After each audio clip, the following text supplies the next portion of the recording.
Y'all, we are back in the building, Sky Squad. We are back in the mother freaking building. Okay, so lots of exciting things to talk about today, along with our discussion about the Real Housewives of Potomac Season 8 Reunion Part 1.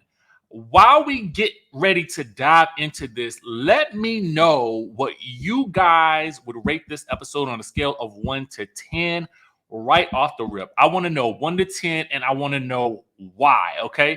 If you are not subscribed to the channel, go ahead and do so. Hit that notification bell button and join the texting community today so that I can send you a text message when I got like new alerts and things of that nature. Just a couple of quick housekeeping announcements. Y'all, you can now pre-order my new book, The Wickedest Wives, Book 2, A Vicious Reality, on Amazon.com right now by clicking the link in the description of this video. If you are watching it on YouTube and on any other platform, simply by scanning the QR code, it will take you right here, baby. It will take you right here to this good page here where you guys can pre-order the book.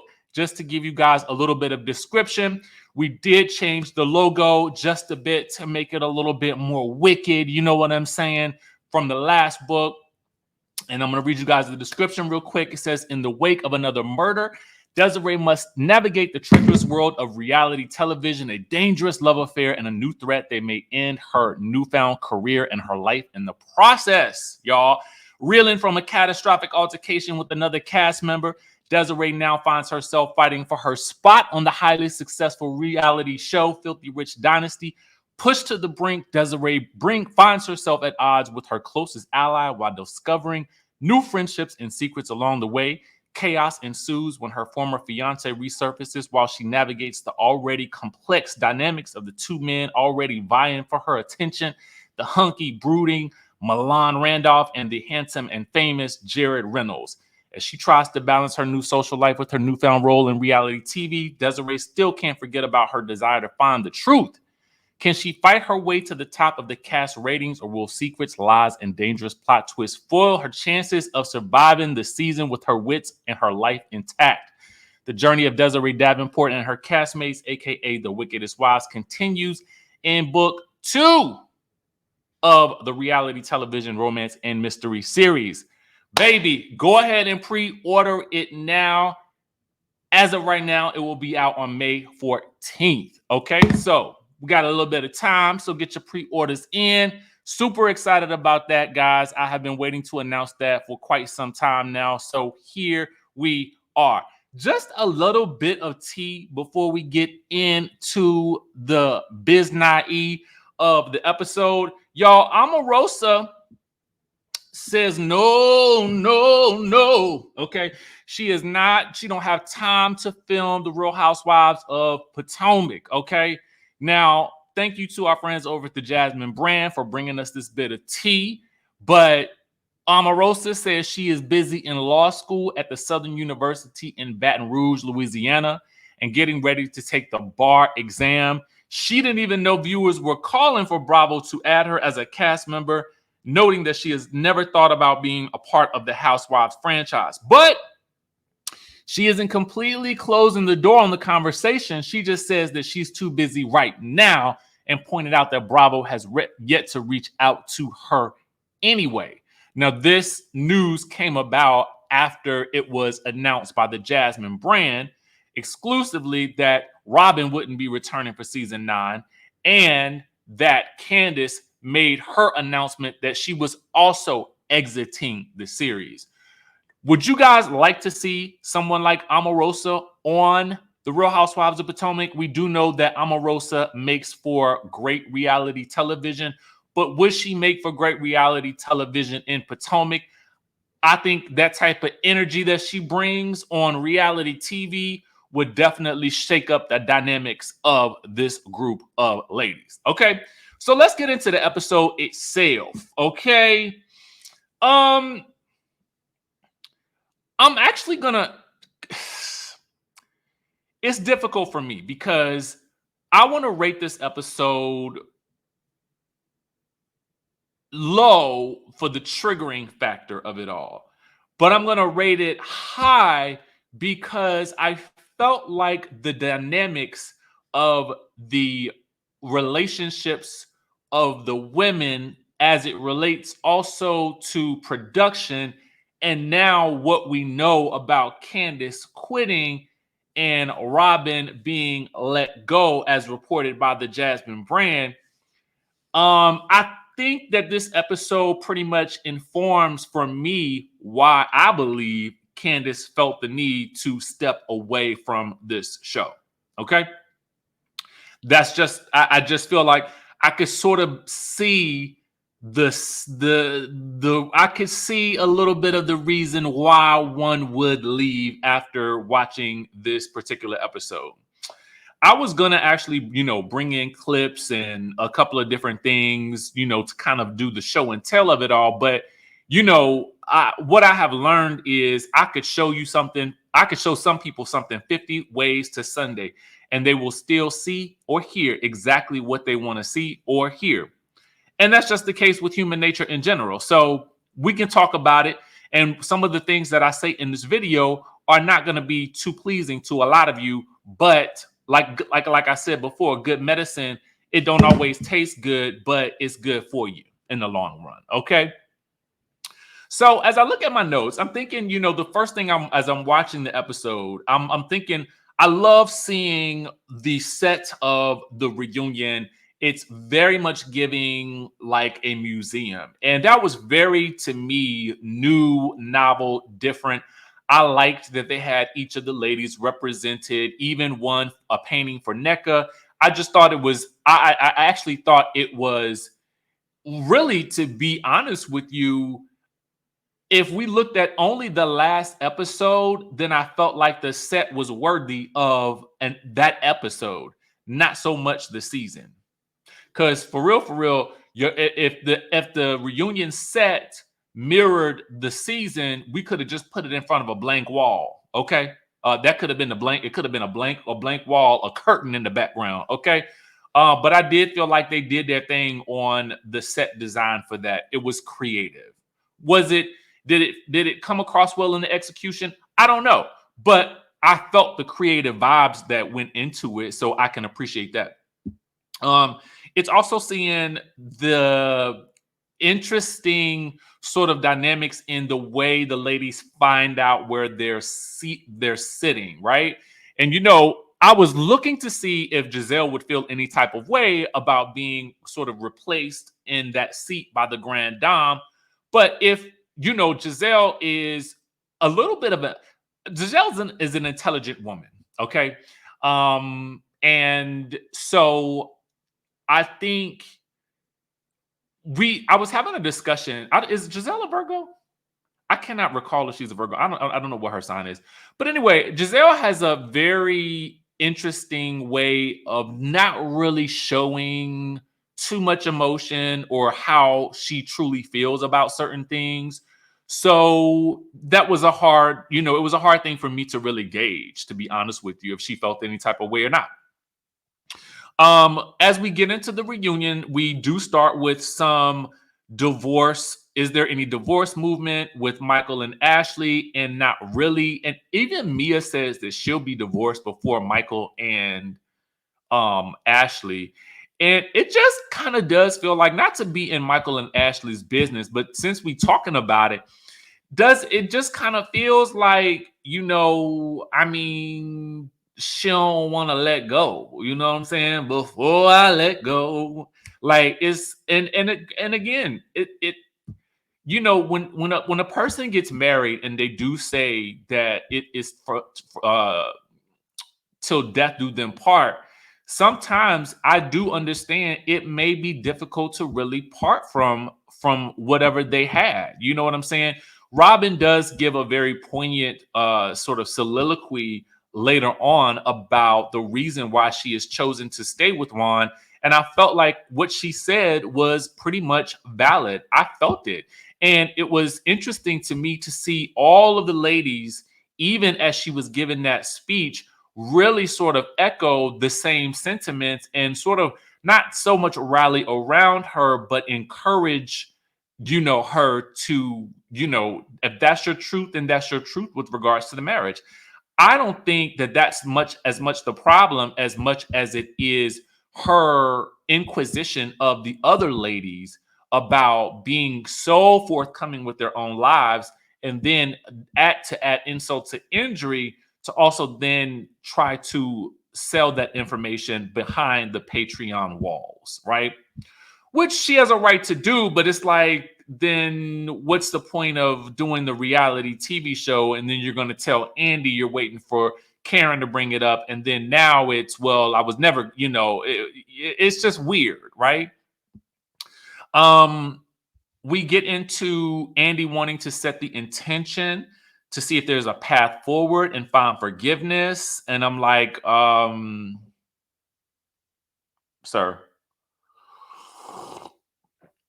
we've been hoping and praying for that. So, I mean, I think it would take an act of God himself to make this cast come together. Anyway, he reveals his frustrations with them not finding common ground and asks if anyone is prepared to come together. Karen, is taking her first chair role seriously and is like, I have faith in the girls that we can pull it all together and all of this, that, and the third. And Candace then steps forward and says, I am willing to own what I need to own and move on. Wendy chimes in. Mia chimes in. And Gizelle is very much giving, yeah, I'm ready for some accountability. And Robyn is like, yeah, sure. I already said it before. I don't care. Disappointing to me because I felt like that really set the tone for what we would get from Gizelle for the rest of the night, which is unfortunate as well because, I understand in real life, after the things that have been said and done to each of these women, none of these women would probably ever talk to each other again, because I know I would never talk to some of these people ever again if they said or did have the things that they have done to each other. But this is reality television. So what we do know is that for the sake of reality TV, issues do need to be gotten on the table, resolved pretty quickly, and then moved the heck on, because the audience will get bored of it after too many weeks. Okay. But these women are living in their actual reality. And I think they're forgetting the fact that they have to do a show, right? And in order to do a show in which we remain entertained, they are going to have to learn how to have an issue, hash it out, move the heck on. Period. Everybody. Okay. Andy comments that, when they have, talk about relations, they all seem to get along. Ashley talks about, there was talk about, holding the guzzle. Okay, that's what I'm gonna call it, the guzzle in your mouth and in your throat until the man fall asleep. Versus just, girl, if you holding all of that guzzle up in your throat, you might as well just swallow it, because by now it's been seeped into the mucous membranes in your mouth. So you might as well have just gone ahead and digested it, because it's already percolating through them veins. So, girl, just go ahead and on down, right? I mean, stop playing. I mean, we grown. Listen, if you're watching my channel, chances are you are of us. You at a certain point in your life where we can talk about these things, allude to these things, have real conversation about it, and keep it pushing.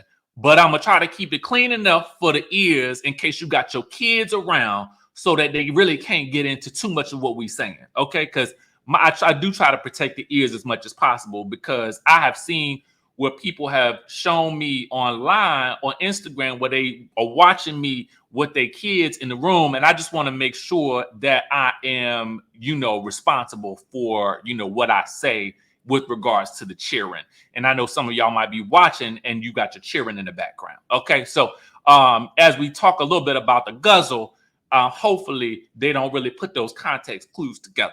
Okay. Meanwhile, so it's asked why Karen had to pause, when asked how many relation encounters she's had within the past 5 years. And I don't think Karen realized that was a trick question. And so Karen does what she does, and she soliloquies herself into oblivion, and no one knows what she's talking about. But it works for Karen because it totally throws everybody off, and then she is able to really kind of move on scot-free. And to be honest with you, I mean, I might start taking that position in my real life too. When somebody asks me a question I don't really want to talk about, I'm gonna start talking about any and everything. Okay, just whatever I want to talk about, and I'm gonna just move. Like, what did you? I couldn't because I couldn't even. What was we was talking about the guzzle, right? We was talking. Who knows? I mean, everybody's having wet dreams. I don't know. Ooh, something's alleged. Buy my book. Things like that. That's what I'm gonna start doing. And then Robyn has always the nerve to chime in about somebody else's husband. Girl, until yours is sitting behind you, then I suggest you go on ahead and leave everybody else and their man alone, okay?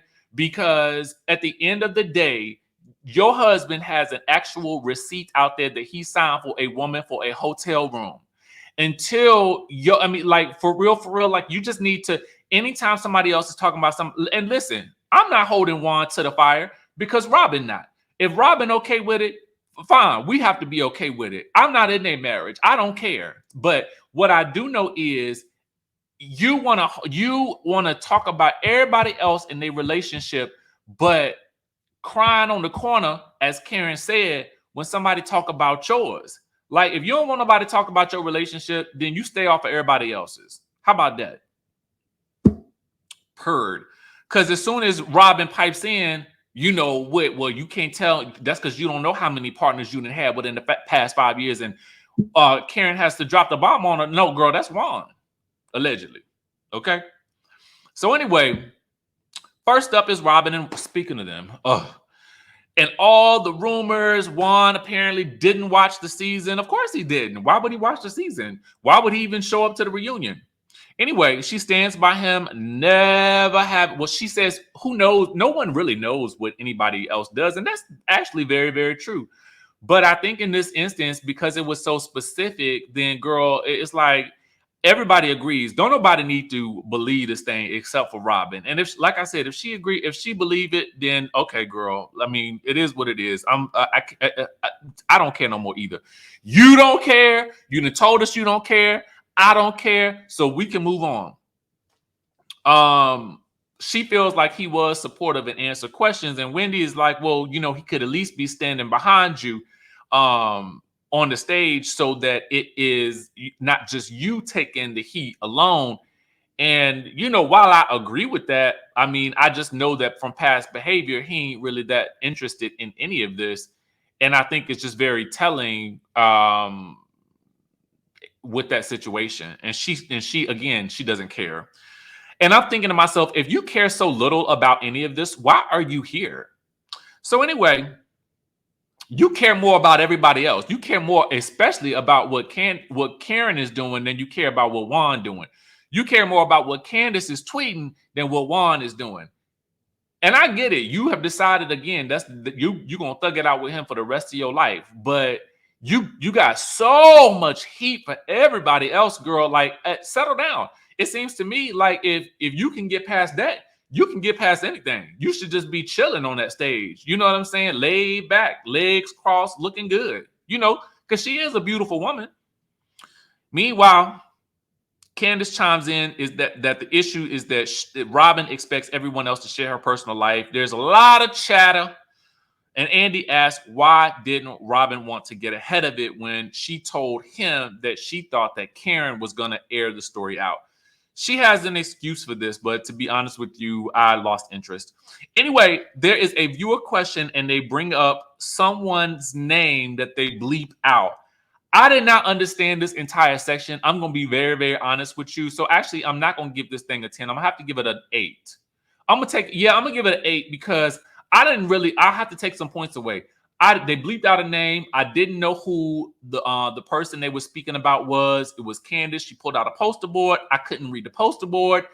I was just kind of at a loss at what this whole segment was supposed to really mean. And I apologize to you guys for not really being as much in the weeds with what is going on. except for the fact that this show is very draining to me. And so outside of like, I mean, the major headlines that happened any like before my vacation, I really don't, I really don't, I don't know about it. So I apologize because I ain't get it. Let me know if you got it. If you can explain it in the comment section, please do. Candace believes that Robyn was still in cahoots with Gizelle over the Chris situation. Andy asked Candace, what does she need from Robyn to move forward? And she is, as she burst into tears. Okay, let me just go ahead and give it to you straight for me. I didn't know why she was crying because for me, I feel like the only reason I can imagine. Now, listen, everybody has the right to express their emotions how they choose to, right? And so for that matter, I feel like I think she's just an emotional person. So if she's frustrated, she might cry, right?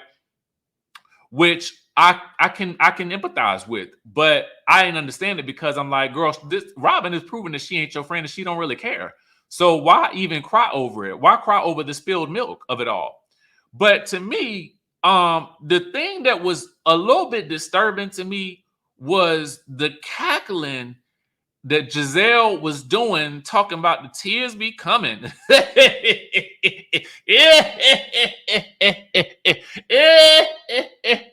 Now, the way she was cackling, I was like,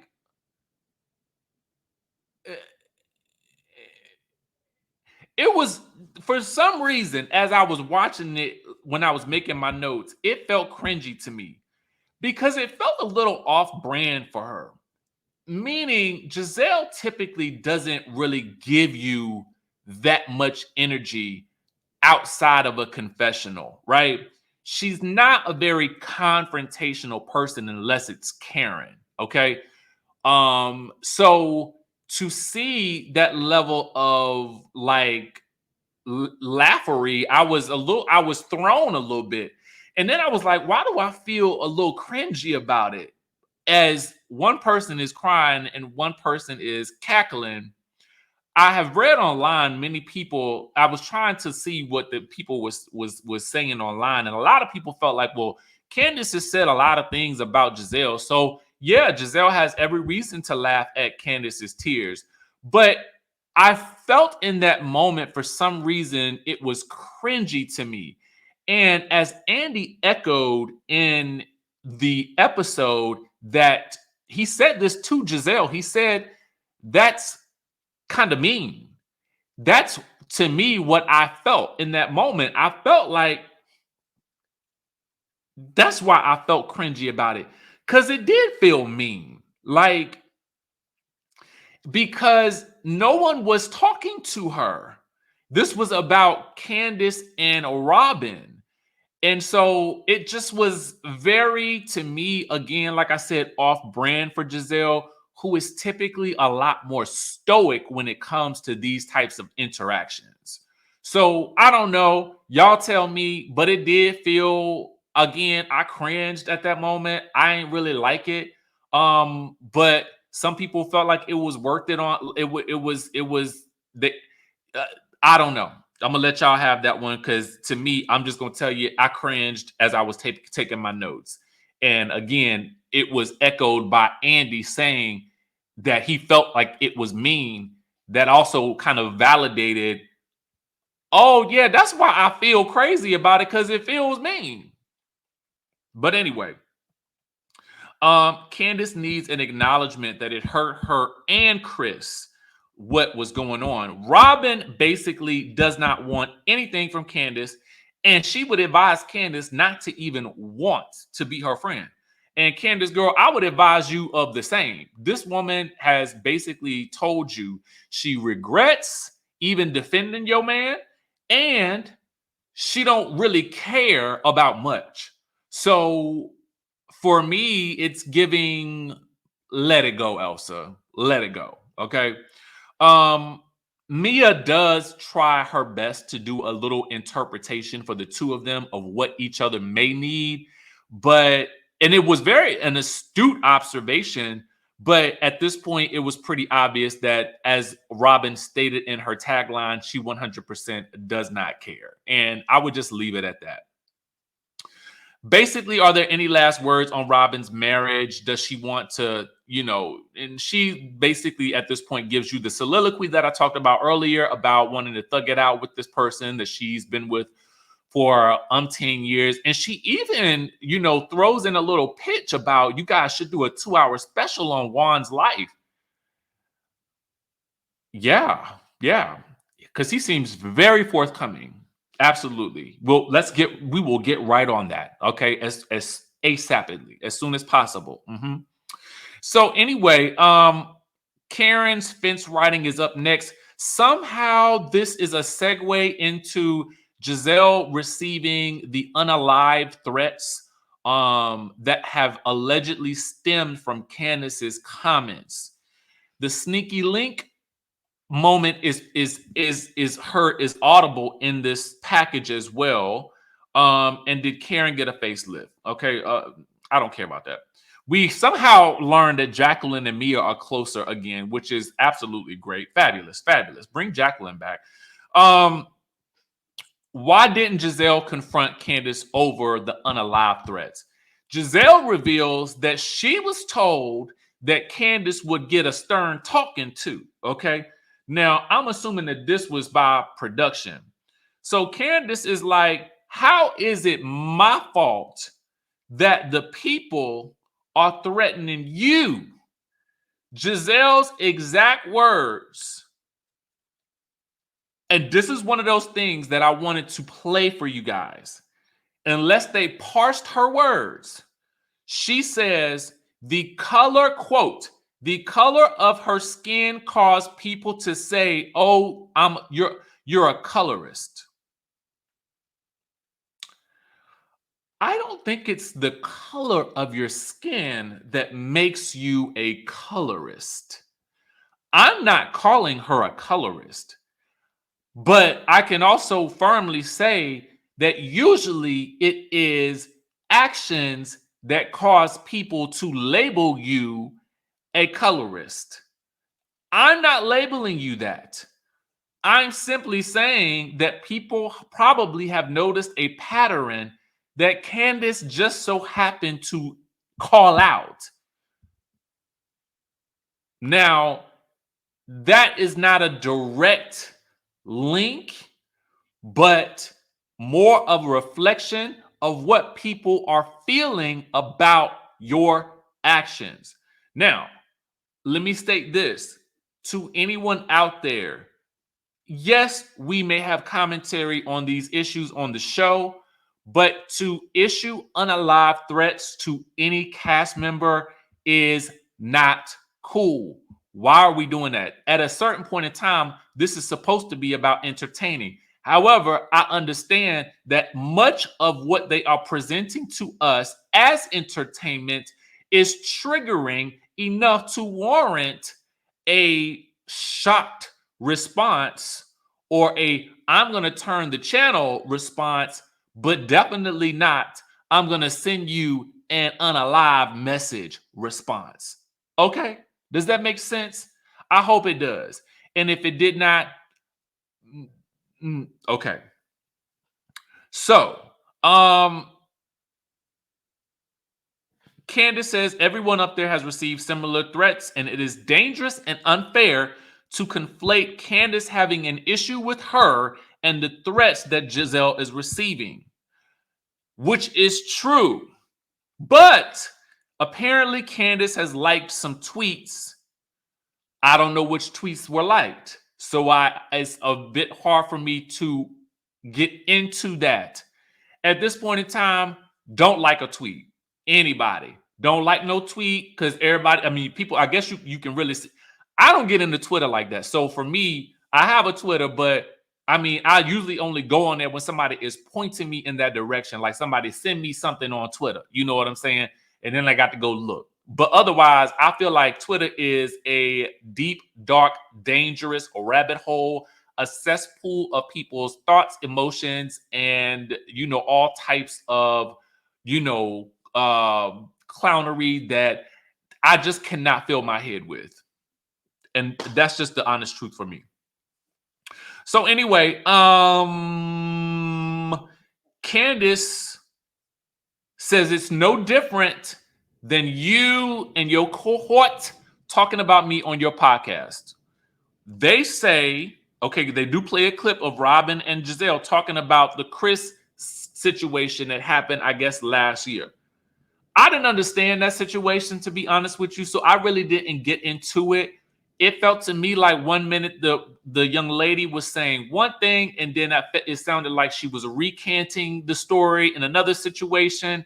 So it was one of those situations where I was just kind of trying to understand and wait and see what happened, because it really, something about it, I just didn't get to me. And so when she recanted it, I was like, okay. But apparently there was a recanting of the recanting, allegedly. I don't really know. I'm unsure. I'm not clear on that. But Robyn is very clear, okay? She is clearer about Chris than she ever was about Juan and anything that he's done, okay? Because she is very much into, was that not a clip of your husband's Limp Biscuit, or was it Photoshopped and messages of them going back and forth? And in my mind, I was like, man, you might be worried about the call coming from inside your house, okay? But the question remains. Candiace says she has no idea what they were talking about, okay? Andy basically comes out and says that the woman made it up. I felt like Candiace should have simply said that woman recanted that story, and so what you're saying is cockamamie. But for some reason, she chose not. She said she didn't know what so I don't know why she said that. I don't know if that was for legal reasons, but I just would have said something different to me, to be honest with you. Andy really wants to try to move forward in the last 15 minutes. Okay, we got 15 minutes before the break with Candiace and Gizelle. Candiace breaks it down. She says, through Gizelle's actions and words, it is clear that she does not want to move forward. As she's saying this, Gizelle is looking shocked. And she's like, no, I've run down a long laundry list of things that she has said about me. Okay. So that is the reason I'm assuming why Gizelle is at the place where she is currently. Andy wants one of them to at least be accountable for something. Gizelle says, well, I was informed last year that they were upset about my sneaky link comment, so I apologized. Okay. Okay.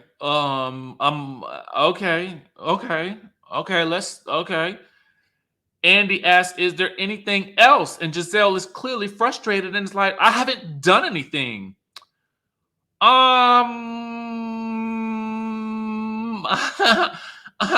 The issue comes up whether or not there was some implication of assault.